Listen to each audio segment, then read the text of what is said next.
Halo guys, welcome back to my channel bareng gue Juli Ekspor. Di video kali ini gue pengen ngebahas satu video yang kemarin gue upload di TikTok dan itu viral. Jadi banyak orang yang bilang, wah jualan mimpi nih, kasih angin surga nih.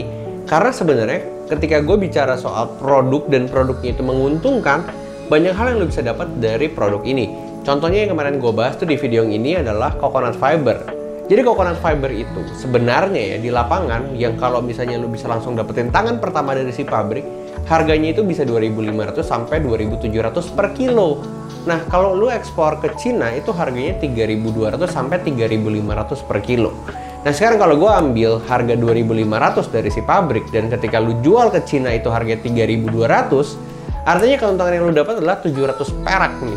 700 perak per kilo. Dan lu tahu nggak, kalau misalnya kita bicara 1 ton itu kan berarti keuntungan bersih lu tuh 700.000. 700.000 itu dikali sama satu kontainer ukuran 20 feet itu muat 13-14 ton coconut fiber atau serabut kelapa. Gue hitung lah ya. Nih ya, gue hitung pakai kalkulator. 700.000 per ton itu dikali 13. Artinya per kontainer keuntungan lu tuh 9,1 juta. Banyak orang yang bilang, loh ini kan belum dipotong sama biaya logistik, ini kan belum dipotong sama biaya kontainer dan lain sebagainya. Guys, jadi kalian harus paham di dunia ekspor itu ada namanya freight on board. Artinya keuntungan kalian itu tidak dipotong sama biaya logistik kontainer, karena kalau intinya lu kirim dari Tanjung Priok ke Cina ya itu urusan si pembeli karena bentuknya lah FOB. Tapi kalau misalnya lu ngomonginnya CNF atau CAF ya mungkin beda cerita.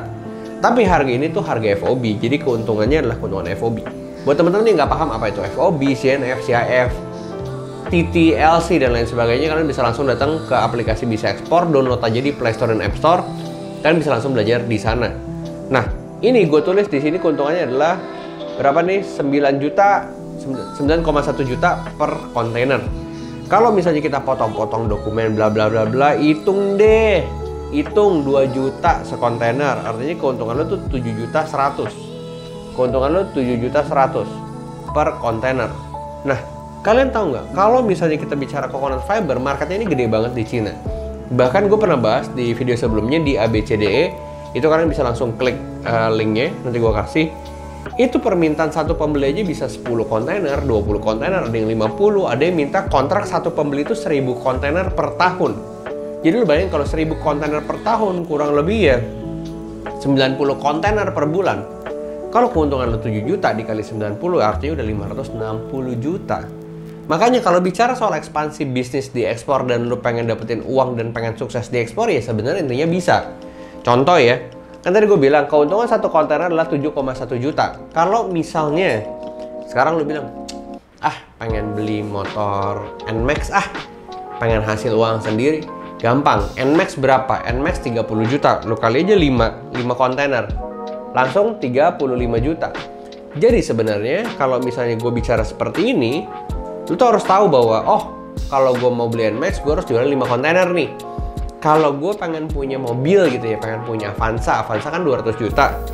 Ya lu jualan kurang lebih 30 kontainer. 30 kontainer itu baru lu punya keuntungan 210 juta. Kalau lu pengen beli rumah gitu ya, pengen beli rumah yang biasa-biasa aja lah, 1,5 miliar gitu ya. Berarti kalau misalnya gue hitung 1,5 miliar dibagi 7 juta, lo harus jual 214 kontainer. Nah, kalau konsepnya seperti itu, tuh lo harus tahu bahwa di dunia ekspor itu ini tergantung lo kerja seberapa keras, ini tergantung lo bisa jualan seberapa banyak, ini tergantung bagaimana lo konsisten melakukan bisnis ini atau tidak. Gitu. Jadi kalau misalnya lo bicara soal ekspor katanya susah, ekspor itu katanya pembelinya nggak ada yang mau beli dari kita dan lain sebagainya, ya sebenarnya karena lo nggak serius di bisnis ini.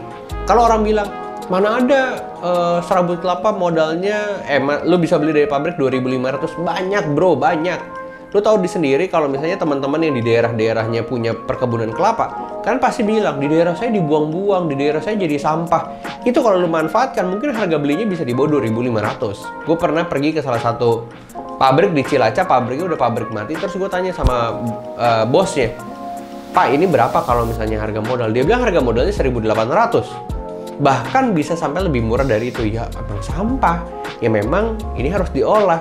Lu nggak bisa bilang kayak nggak bisa semurah itu ya, karena lu nggak mau keliling, lu nggak mau capek, lu pengennya terima jadi. Makanya lu bilang apa-apa susah, apa-apa mahal. Orang-orang yang bisa melihat peluang, orang-orang yang bisa berkembang. Makanya kalau gue bilang lu mau beli NMAX, lu tinggal jualan berapa? 5 kontainer. Lu mau beli mobil, ya lu harus jualan 30 kontainer akumulasi. Kalau pengen beli rumah, ya lu jualan 200 kontainer. Dapat rumah gede. Kalau pengen bawa ibu umroh atau naik haji gitu ya, tinggal jualan 10 kontainer, 70 juta. Itu bisa dipakai buat 2 orang. Makanya konsep seperti ini harusnya teman-teman paham bahwa dunia ekspor itu tidak sesusah yang kalian bayangkan. Kalian berpikir, ternyata ketika gue bisa ekspor, ketika gue bisa melakukan kegiatan ekspor dari produk A, produk B, produk C, dan lu udah paham sama bisnisnya, itu gampang. Lu tinggal ekspansi dan lu tinggal multiplikasi aja. Lu udah jalan 1 nih, gimana caranya gue jalan 2 kontainer gitu ya. Bisa dari satu pembeli sama, terus lu tanya dia, lu mau nggak order lebih banyak? Atau lu cari buyer lagi yang lain. Kan konsepnya cuma seperti itu. Makanya kalau misalnya bicara soal ekspor susah, kadang-kadang gue bingung sih, maksudnya susah di mana? Apa itu kalian sendiri yang berpikir bahwa itu susah dan emang itu alasan kalian nggak mau maju? Itu kan tergantung sama pilihan pribadi masing-masing. That's why kalau misalnya gue bilang ekspor itu bisa beli ini, beli itu, beli ini, beli itu, ya memang bisa. Dan tadi gue udah sebut itu possible banget dan itu benar-benar gue alami secara pribadi. Kurang lebih seperti itu video kali ini. Buat teman-teman yang saat ini lagi belajar ekspor, terus semangat, terus berjuang. Memang cari pembeli itu gampangnya minta ampun, cari supply agak sedikit PR. Jadi adalah tantangan kalian untuk bisa ngelihat peluang di daerah kalian masing-masing. Dan gue tidak merekomendasikan untuk lu cari supply di luar daerah lu. Lu orang Semarang, nyarinya di Ambon, di Manado, ngapain? Mendingan orang Semarang cari produk yang bisa ada di Semarang dan lu bisa jual. Be a local hero itu adalah salah satu kunci untuk lu bisa sukses di dunia ekspor. Unless lu udah pengalaman banget, jam terbang udah tinggi di atas 5 tahun dan lo habis itu mau ekspansi kemanapun, terserah karena udah punya uangnya. Kurang lebih seperti itu di video kali ini. Jangan lupa like, comment, dan subscribe dan pantengin video-video gue selanjutnya. Yang penting adalah support channel Julio Ekspor ini untuk kita bisa ngebahas edukasi ekspor selanjutnya lebih tajam lagi dan lebih insightful lagi buat teman-teman yang baru pengen masuk ke dunia ekspor. But anyway, last not but least, gue pengen ngomong ke teman-teman semua. Kalau yang pengen belajar ekspor bisa langsung download aplikasinya di Play Store dan App Store dan itu bisa langsung kalian pelajari dan praktekkan. Hopefully itu bisa sangat-sangat membantu untuk buat kalian yang pengen masuk ke dunia ekspor. So see you on the next video. Bye bye.